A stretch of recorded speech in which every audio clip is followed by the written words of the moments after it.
Good morning this Thursday, the 12th of October. I'm Grady Wolf, market analyst with Bell Direct. US equities closed higher again on Wednesday as Treasury yields continue to decline and investors await the release of the latest inflation data out on Thursday, US time. The Dow Jones Industrials Index rose 0.19% on Wednesday, the S&P 500 added 0.43% and the tech-heavy Nasdaq rose 0.71%. The latest slate of US inflation data will be released on Thursday, with economists expecting a rise of 0.3% on the previous month and 3.6% annually.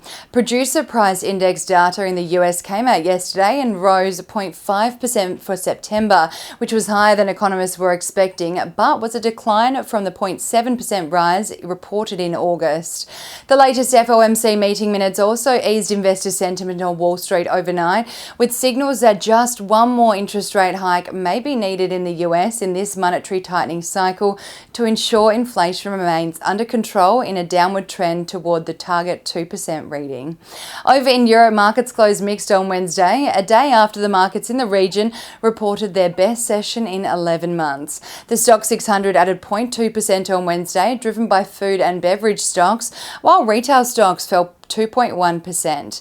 Germany's DAX rose 0.24% on Wednesday, while the French CAC fell 0.44%, and in the UK, the FTSE 100 lost 0.11%. Shares in luxury brands retailer LVMH Group fell over 6% on Wednesday after reporting a slowdown in growth. Locally yesterday, the ASX 200 rose by just shy of 0.7%, led by the technology sector jumping 1.7%, while consumer discretionary and industrial stocks added 1.23% and 1.12% respectively. All 11 sectors on the ASX closed a midweek session higher for a second consecutive session.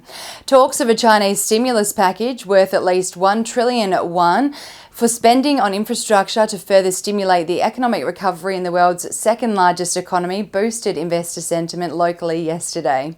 These reports boosted local miners as well yesterday amid the outlook for higher demand of Australian-produced commodities, especially iron ore. Qantas shares rallied almost 2% on Wednesday after Chairman Richard Goyder agreed to leave the embattled airline's board next year, while Telstra shares came under pressure after the telco giant announced plans to buy Versent, a cloud consulting company, for $267.5 million in a bid to further its cloud business expansion and digitization.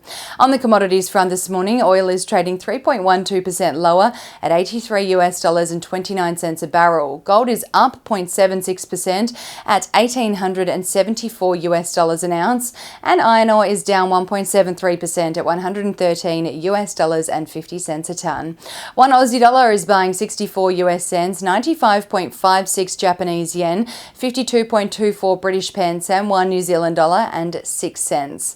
Ahead of the local trading session here in Australia, the SPI futures are expecting the ASX to open Thursday's session just 0.08% higher. And now let's dive into some trading ideas for your consideration today.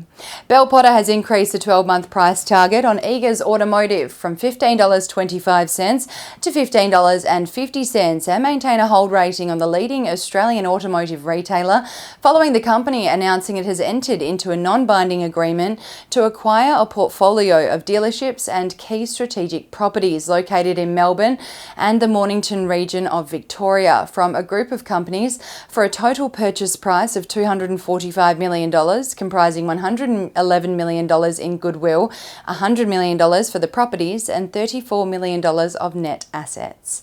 And Trading Central has identified a bullish signal on Telecom following the formation of a pattern over a period of 25 days, which is roughly the same amount of time the share price may rise from the close of 42 cents per share to the range of 57 cents to 61 cents per share, according to standard principles of technical analysis. And that's all we have time for today. Have a terrific Thursday, and as always, happy investing.